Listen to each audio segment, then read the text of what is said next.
Over the past few years, we've been hearing a lot about spiritual abuse and religious trauma. Research shows that up to a third of adults in America have suffered some form of spiritual abuse, and 10 to 20% of U.S. adults are currently suffering from spiritual abuse. You might be one of these people, or you likely know someone who's experienced it. And I'm excited to announce that our friends at Broken to Beloved are hosting 2 brand new events dedicated to addressing this issue. The first one, if you're a pastor or church leader, you're invited to the Broken to Beloved conference on Thursday, September 26th, where you're going to gain trauma-informed resources for your churches and organizations so you can grow in awareness of how to protect and safeguard your communities and build trustworthy cultures. You'll hear from pastor and author Steve Carter. He was on episode 100, as well as experts Jeff and Sid Holsclaw. And then number 2, if you've been hurt or wounded by the church or her leaders, you're invited to a special Broken to Beloved gathering on Friday, September 27th, where you'll gain practical tools and resources to help you move toward healing and wholeness. You're going to hear from our dear friend and therapist, Andi Kolber, who's been a guest on the podcast numerous times. Both of these are going to be incredible events. They're taking place in Richmond, Virginia, and you can find all the information and registration at brokentobeloved.org. Don't miss this opportunity to attend the first Broken to Beloved conference and gathering and join Broken to Beloved in moving toward healing and wholeness together. Go to brokentobeloved.org. We all want to give our kids the very best, and that means finding snacks that taste great and that are also healthy. And that's why I'm so thrilled that Organifi has a whole line of great-tasting superfood blends made especially for kids. Try their Organifi Kids Easy Greens. This nourishing and delicious blend of superfoods and veggies is especially crafted to provide essential nutrients, probiotics, and building blocks to support children's growing bodies. Or try Organifi Kids Protect, a delicious berry punch crafted with the purest organic ingredients, offering a potent combination to bolster your child's immune defenses. Organifi is a line of organic superfood blends that offer plant-based nutrition and high-quality ingredients, helping you move from a depleted to nourished state. Head over to www.organifi.com/bestofyou and use code bestofyou for 20% off your entire order. That's www.organifi.com/bestofyou.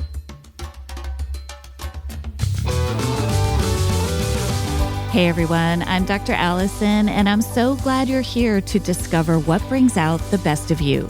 This podcast is all about breaking free from painful patterns, mending the past, and discovering our true selves in God. I can't wait to get started as we learn together how to become the best version of who we are with God's help. Hey everyone, and welcome back to this week's episode of the Best of You podcast. I am so thrilled you're here today. I'm going to share with you a framework I've been working on for what I think it means to have an authentic, psychologically mature, emotionally resilient faith. A faith that honors what's hard about this journey of trusting God while also remaining deeply human. One of the things I've noticed over the past 2 years of podcasting is that there's always a strong response to episodes that touch on the harder aspects of faith. Maybe those times when it feels like you're in a dark night of the soul, or when you feel like your spirit is broken. Or whenever I talk about spiritual bypassing, you guys really respond to that. It really resonates with you. And it occurs to me that most of us are looking for ways to speak about our faith more authentically, to honor what's hard about faith. Even as we want to wrestle for our faith, we want to be authentic and we want to be honest about this faith journey that we're on. And so in today's episode, I want to lay out for you this framework that I've been working on for years. It's a combination of the work I've done in internal family systems, that's IFS therapy, which is the topic of my book with Kimberly Miller, Boundaries for Your Soul, combined with decades of research from the field of the psychology of religion that looks at different orientations to faith, different ways that people orient to their religious life. This is that dissertation research I mentioned in episode 119 with Dr. Jamar Tisby that has really profoundly impacted the way that I view religion and this journey of faith that matters so much to so many of us. And it really gets at the heart of what I do, which is to bring together the wisdom of psychology with the deep desires so many of us have to practice out our faith in Jesus in every aspect of our lives. And so today's episode, I want to lay out for you some of the framework that I'm developing on that topic. As always, I would love to hear from you. Any comments that you have, questions that you have, insights, ideas about what resonated with you or where you would like to learn more. If you have questions about today's episode or any episode in this series, please leave them on the Best of You question doc. You can find the link to that doc in the show notes for this episode. And I'll also link to it in this Friday's email. I send an email out every Friday morning. It goes out to over 70,000 people at this point, which is crazy. But you can sign up for that email at drallisoncook.com. I often provide bonus resources or announcements in that email, and that's where you can find a link to that question doc. And we're also going to be sending out a survey related to upcoming episodes that you guys want me to have. And so please be sure to subscribe to that email list again at drallisoncook.com. And so without further ado, let's dive in to the 5 parts of faith, my framework for how to develop a psychologically mature, emotionally resilient faith. In this journey of faith where we're trying to find a really authentic spirituality, a really authentic expression of our faith in God, I see 2 obstacles. On the one side, I see the over-spiritualizing, the spiritual bypassing, the reductive voices that want to keep faith small.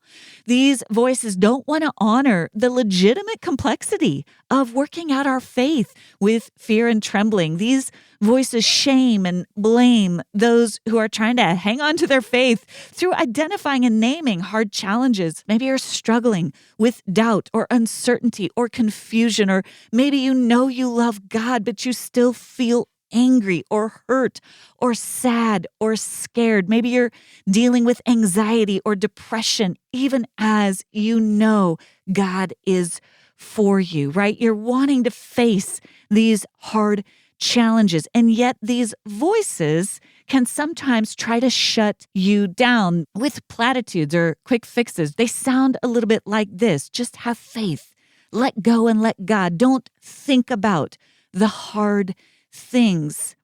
You just have to shut down the questions, the doubt, the hurts. And it's almost like these voices just kind of want you to put your fingers in your ears and cover your eyes and just plow through hard things without really looking at it or without really naming it. And it might work for a little while, but over time you just find yourself running out of gas and maybe even doubting more. But there's another side, another chorus of voices I see on the other side that can also be problematic. And folks on this side may just kind of play into the doubts, play into the uncertainty, and want to move you toward cynicism, toward skepticism, and maybe even toward leaving your faith altogether. They're all hypocrites. There's nothing good there. Burn the house down and leave while you can. There's no use fighting for your faith. Just walk away. And that also leads us to nowhere good, right? We're trying to fight for a more authentic faith without bypassing our feelings, without shoving our questions and our uncertainties and our disappointments aside, but while also not being lured away to leave it all together. I see so many of us trying to navigate that middle path. Dare I call it the narrow way that Jesus spoke of, where we're trying to filter out those voices on one side that just shame us for asking hard questions. They want us to put our head in the sand and not name what's hard that we see in the culture around us, in the churches around us, even in our own souls. It doesn't help us, but we're also trying to filter out those voices on the other side that lure us to cynicism, to negativity, and to eventually leaving faith altogether. We're trying to find that middle path of what it means to follow Jesus. And while Jesus tells us we'll recognize his voice, sometimes his voice can get lost in the din of voices all around us. And so I want to offer you another way today.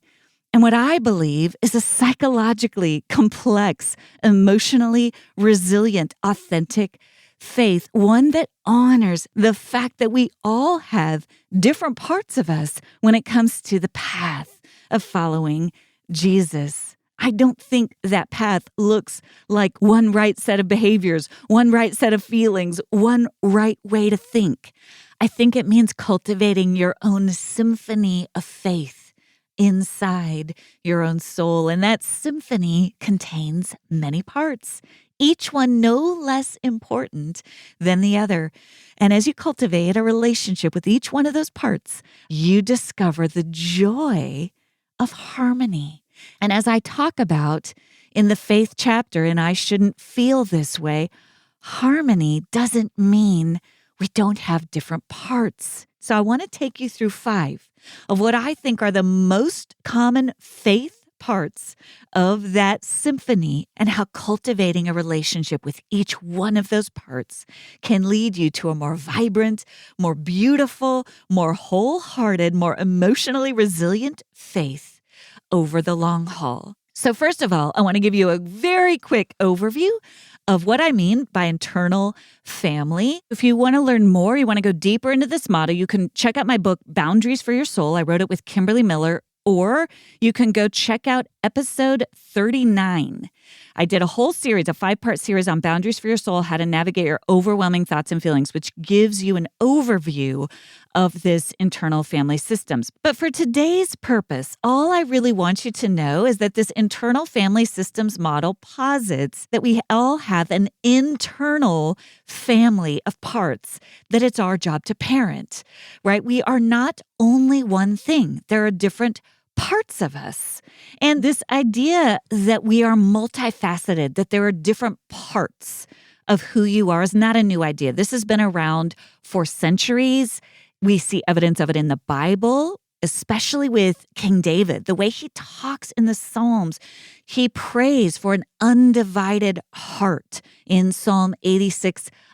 And he talks about how he has calmed and quieted his heart like a weaned child within him. There's a sense in which David is attuning to different facets of his soul and learning to calm the different parts of himself. We see the Apostle Paul talking about different parts of himself when he describes an inner tension between the things he wants to do and the things he's actually doing. And Bessel van der Kolk talks about how every major school of psychology has acknowledged the mosaic nature of the human soul. You're created with different parts of your soul. You are multifaceted.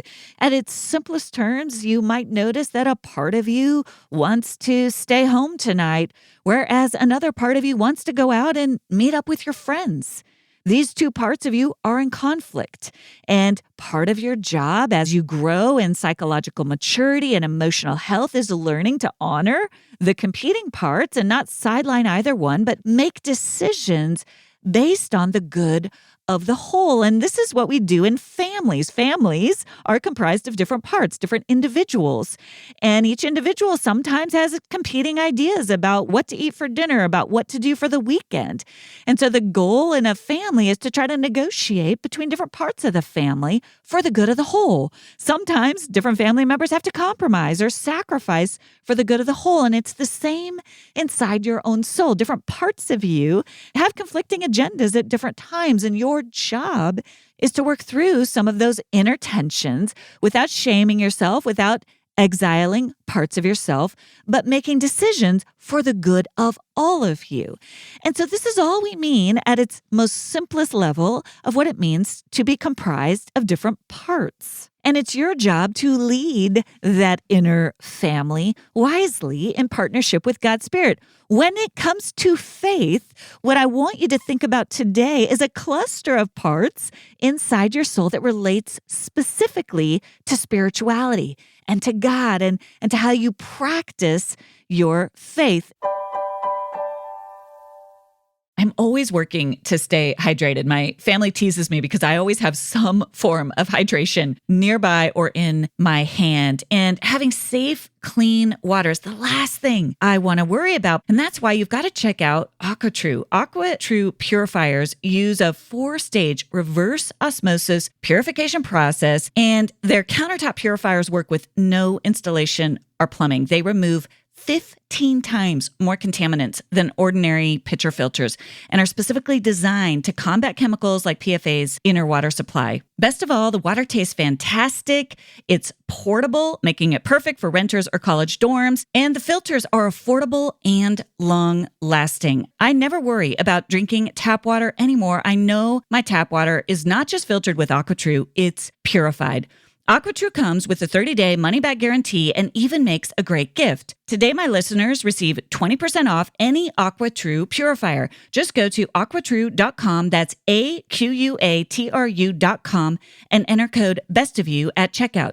That's 20% off any AquaTrue water purifier when you go to aquatrue.com and use promo code BESTOFYOU. Our dogs love Sundays. I'm not kidding. One of our dogs was the slowest eater on earth for the first several years of her life. It was painful how long it would take her to eat. The minute we introduced her to Sundays, she just laps it up. She loves it. Sundays is healthy dog food that's easy to store and serve. Most foods are one or the other, but Sundays is both. It's fresh dog food made from a short list of human-grade ingredients that contains 90% meat, 10% superfoods, and 0% synthetic nutrients. But unlike other fresh dog food, it doesn't require refrigeration or preparation. It's air-dried, so you simply pour and serve. It's so easy. Get 40% off your first order of Sundays. Go to sundaysfordogs.com/bestofyou or use code bestofyou at checkout. As the summer winds down and the busy back-to-school season starts up, it can be so helpful to get your fresh groceries delivered right to your front doorstep, and Thrive Market makes it so easy. Thrive Market is the #1 destination for parents looking for healthy, stress-free grocery shopping for the whole family during the back-to-school season. My family loves the Banza chickpea pasta and all the different kind bars we can get through Thrive Market. And most of all, I love that Thrive Market only allows trusted, top-quality ingredients while restricting thousands of harmful ingredients like artificial flavors, high fructose corn syrup, and more. And when you join Thrive Market, you are also helping a family in need with their 1-for-1 membership matching program. Save time and money and shop Thrive Market today. Go to thrivemarket.com/bestofyou for 30% off your first order plus a free $60 gift. That's THRIVE market.com/bestofyou. thrivemarket.com/bestofyou. Now, I want to say up top, these different ways of orienting to faith, what I'm calling 5 parts of faith, can be applied to different types of religious belief, right? And so for the purpose of what I'm trying to do here, I want to focus on Orthodox Christian belief. And what I mean by Orthodox Christian belief, I go back to the creed, a belief in the triune God as revealed through the Bible, God the Father, God the Son, made known through the person of Jesus Christ, and the Holy Spirit, who lives inside of us through the power of God's Spirit today, as Jesus spoke of in John 14.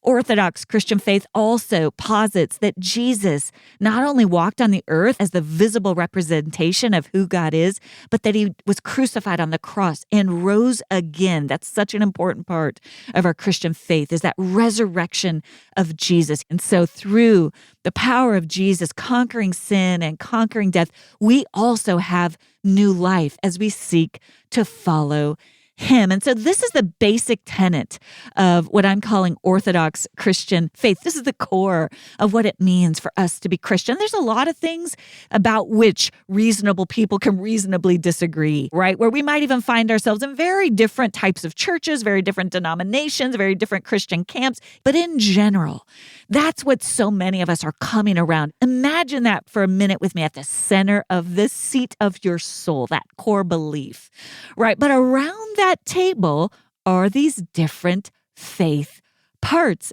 different parts of you that orient to that faith in Jesus in different ways. That's what I want to focus on today. Not so much the core, the content of that belief, but those 5 parts of us that circle around that faith in different ways. So again, if it's helpful to you to imagine that table of your soul, and you've got that faith in that sense that you carry those beliefs and you hold them dear in your heart, but there are still different parts of you that relate to your faith in different ways. I developed these 5 parts out of decades of research in the psychology of religion, where psychologists studied different people and their different orientations to faith. And these 5 religious orientations are styles of faith. They're approaches to faith. And what I am positing to you today is that we in fact contain all 5 of them, probably more, but for the sake of argument, we're going to reduce it to 5. All 5 of these orientations inside our own souls. And this is what I'm calling the 5 parts of faith. And as we learn to acknowledge these different parts and build relationships with these different parts and introduce each of these different parts to God and to each other, not only the more healthy and vibrant and resilient and mature our faith will be, the more we'll be able to relate in healthy ways with one another. So here are the 5 faith parts. I'm going to give you the actual names that is used in the psychology of religion, just for the sake of academic rigor. That part of me wants to name them correctly. But I'm also going to share with you my renaming of these parts in ways that I think is a little bit less stigmatizing and a little bit more honoring. And so the first one is called extrinsic. These extrinsic parts of us tend to want to be socially acceptable. I like to think of them as the good, upstanding Christian parts, right? These are the parts that are a little bit more concerned with how other people see us. They want to do the right thing to fit in more than they want to do the right thing to honor God. And again, remember, from a parts perspective, from an IFS perspective, there's no shame in any of these. We're just getting curious about the different parts. These extrinsic parts, these good, upstanding Christian parts, the ones that want to be socially acceptable, tend to see our faith as a means to achieve our goals or to obtain good standing or to look like a good person more than to really honor God. And we see these parts scripturally when Jesus talks about the Pharisees. You're praying loudly in public. You're putting on a show publicly, but your soul is far from me. These are the parts of us that want to perform faith because that makes us feel like a good person. We feel like that makes us socially acceptable. We feel like a good Christian. And they're not as actually connected to what it means to follow Jesus as we sometimes wish they were, right? And so remember, I'm positing that we all have this part inside of us to some degree. Back in episode 76, where I interviewed Granger Smith about his story of being what he called a cultural Christian, right? He wanted to appear like a good Christian man. He was a country music singer.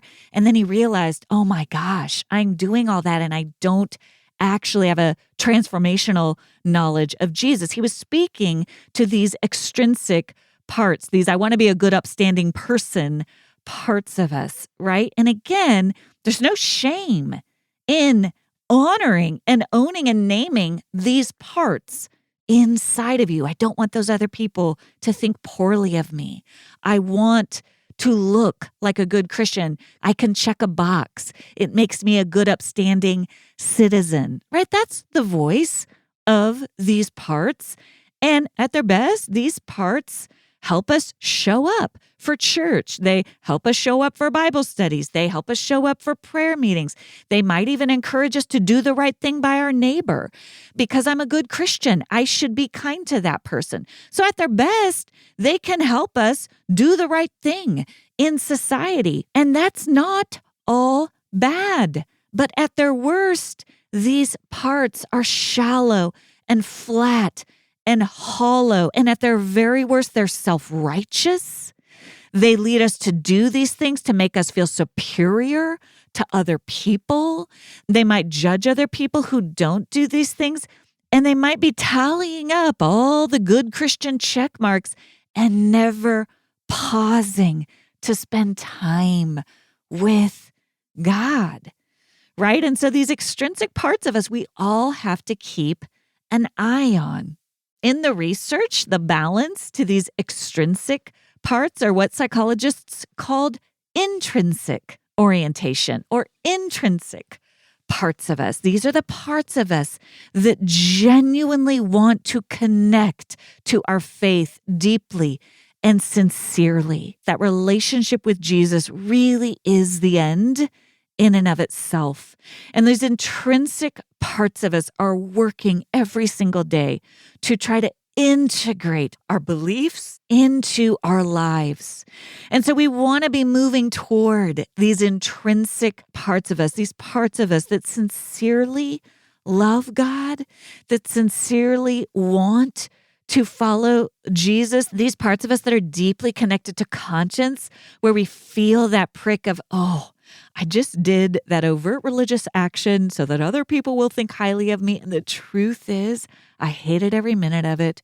I was resenting those people that I was trying to serve. I only did it to try to get a check mark with that church community or with that other person. And God, you know the truth, right? This is the very deeply faithful part of us that longs to do right. This part of us doesn't always have all the answers, but it's deeply connected not only into the belief in Jesus, but a sincerity and a genuineness and an honesty. And these parts of us we want to keep very close to us. They're closest to our true self. It's the part of us that is saying, oof, I think I just did that because I felt guilty and not really because I was trying to honor God. And the truth is, if I was really trying to honor God, I might have set a healthy boundary there, right? Or these parts are the parts of us that say, you know what? I don't really want to go to church today. I'm kind of checked out. I'm kind of annoyed with what's going on at my church, but I'm going to go. But I'm also going to use that time to talk to God about what I'm really feeling right now while I'm sitting in church, right? These are the truth-telling parts of us. They're the honest parts of us. They're the genuine parts of us. And these are the parts of us we want to keep really close to us. And then closely related to these extrinsic parts is another part, but it's a little bit different. These are the fundamentalist or legalistic parts of us. Now, fundamentalism has been researched for decades in the psychology of religion. It's often thought of as a pejorative. And what I want to posit is that we all have an inner fundamentalist. And all that means is that these are parts of us that are strongly attached to binary thinking, right versus wrong. You're in or you're out. You're with God or you're against God. These parts of us want to reject nuance and complexity. They don't like uncertainty. They want to be certain. And here's the thing, at their best, these fundamentalist parts of us are leery of change. They're very loyal. They're very faithful. They want to do what's right. At their worst, these parts of us get dogmatic. These parts of us think they have the corner on truth. They start to think that they're the arbitrators of truth instead of deferring in humility to Jesus. Sometimes they can get myopic and don't see the whole truth. They can be cruel, right? They can prioritize dogma over love. They can prioritize being right over relationship, these inner fundamentalist parts. And it's really easy to point fingers at these parts out in the culture around us. But the truth is, the more you grow in understanding your own emotional landscape, the more you begin to realize, oh, I have those parts. I have those parts. And again, these parts can be helpful. I mean, I remember early on as a college student when I really had a pretty radical experience of Jesus. And on my college campus, there was a lot of excitement.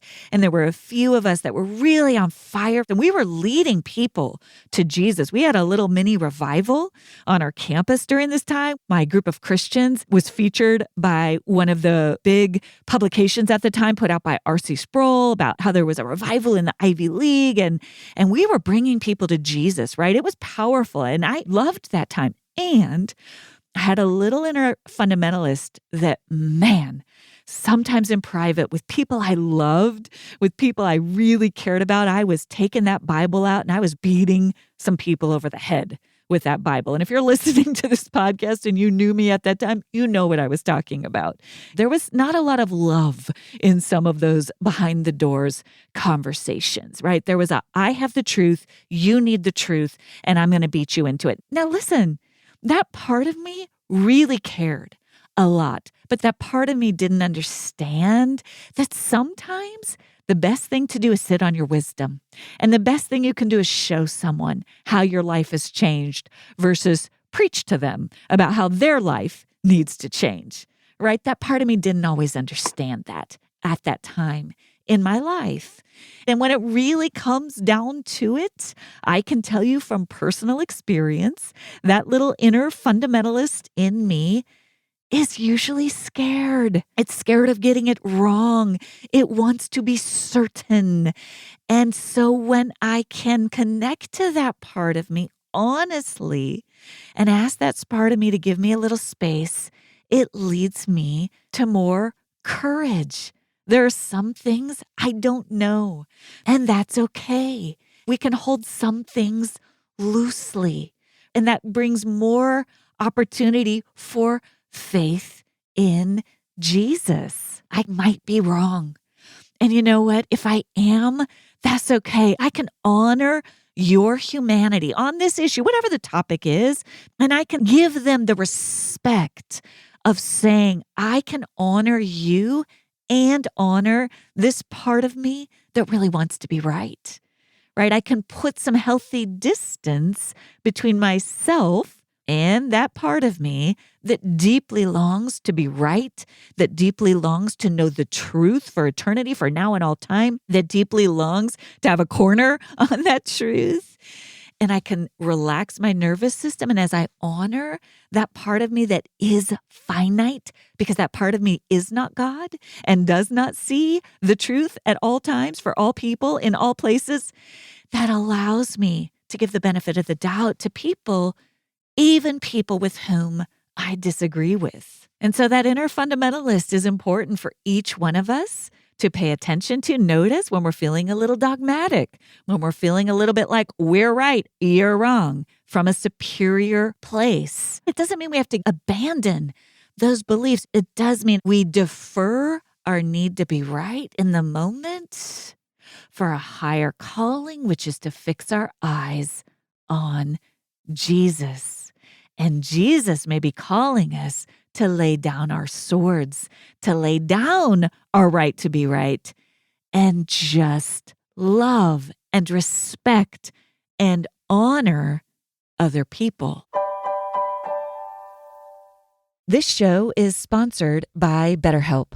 It seems like kids are always learning and growing, but as adults, sometimes we lose that curiosity. I can notice sometimes in my own life, if I get too busy or I have too much on the to-do list or on the task list, I can lose touch with that sense of childlike wonder and curiosity and even that desire to play a little bit as I learn something new. And I know in my own life that staying connected regularly with a therapist can really help me stay connected with that sense of curiosity and wonder about the world around me. If you're thinking of starting therapy, give BetterHelp a try. It's entirely online. It's designed to be convenient, flexible, and suited to your schedule. You just fill out a brief questionnaire to get matched with a licensed therapist, and you can switch therapists anytime for no additional charge. Rediscover your curiosity with BetterHelp. Visit betterhelp.com/bestofyou today to get 10% off your first month.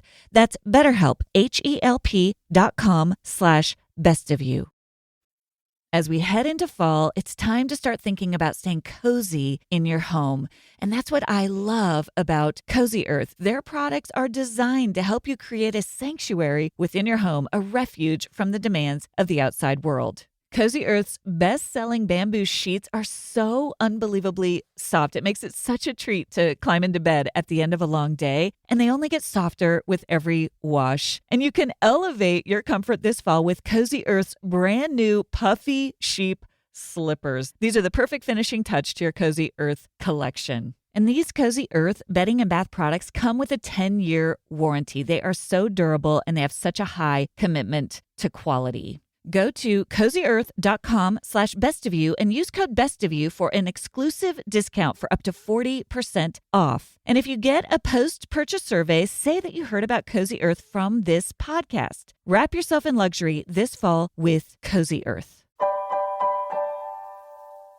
Next, the third part that researchers have indicated and that I see is almost the opposite. This part, researchers call quest orientation, and I think of it as our spiritual but not religious parts, our spiritually seeking parts. These are the parts of us that are open, that are curious, that sometimes experience God and spiritual highs out in nature, far from the walls of a church. These parts of us might seek the highs of an encounter with God. They might seek miracles or spiritual experiences or mountaintop experiences. At their best, these parts of us can really lead us to curiosity, to openness, and to rich emotional experiences. They're more tolerant. They're interested in what other people think and other people's spiritual experiences. They can teach us that God isn't contained in any one setting, that God reveals himself all the time in all places. These parts of us, in contrast to the fundamentalist, parts of us are open. They're more curious. They're wanting to feel God's love, wanting to experience God's miracles. But at our worst, these spiritually curious parts of us can lead us to pursue the spiritual experience above and beyond the creator of those experiences. And let me be clear, that doesn't just mean following the spiritual experience right out of a Christian faith. This is where I also see spiritual bypassing come in. Folks who have strong Christian viewpoints, but they want to bypass the reality that sometimes following Jesus means doing hard things. Sometimes it means persevering through incredibly challenging circumstances where there isn't that mountaintop high, right? Or that really good instant quick fix feeling where it's just slogging it out every day in a hard relationship that's hard, but you don't feel like you can leave, or slogging it out through going to church where you're just struggling to find a church community that you really like, or slogging it out through a recovery program where you really do have to take it one step at a time. There's no miraculous healing, right? So spiritualizing parts can lead us into really beautiful experiences of hope, of joy, those emotional highs. But that quest can also lead us to bypass the day-to-day work of just showing up and persevering. And lastly, this is a part that I think a lot of us might not want to face, but I think it's important. These are the agnostic parts of us, the parts of us that have doubts, the parts of us that aren't sure. And here's the thing about agnostic parts. When they're honored and named and given a seat at the table, they become our humility. These are the parts of us that might feel confused or even skeptical, that might have questions we can't quite answer, and they acknowledge the limits of what our finite humanity can know. At their worst, these parts of us become cynical and skeptical and throw out the good things when it's messy, confusing, and hard. But at their best, these parts of us keep us humble. They keep us connected to God with the spirit of, man, sometimes God, I don't know. And perhaps one of the best representations of how these different parts work in the Bible comes in Mark 9, verse 24, where a man has brought a son to Jesus for healing. He's desperate for his son to get healing. And when Jesus asks him if he believes, the father replies, I believe. Help my disbelief.